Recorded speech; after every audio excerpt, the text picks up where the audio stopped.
नासिर हिलाई समाजी ठुआ वाक़िया का नासिर सिंध हाई कोर्ट में पेश कियल रिपोर्ट में इंकशाफ कयो पियो आहे त कराची चिड़ियाघर ऐं सफारी पार्क में रखियल 4 हाथियुनि जो वक्त सिर इलाज न करायो पियो त उन्हनि जी ज़िंदगी खे ख़तरो थी सघे थो।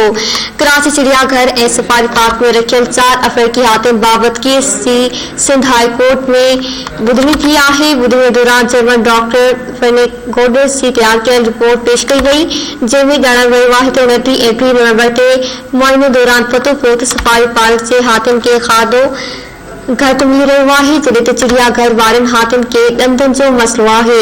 रिपोर्ट मूजिब इन हाथियुनि खे बिना देर तिबी इमदाद ऐं ॿिनि हाथियुनि जे खाद खुराक बहितर करण जी ज़रूरत आहे।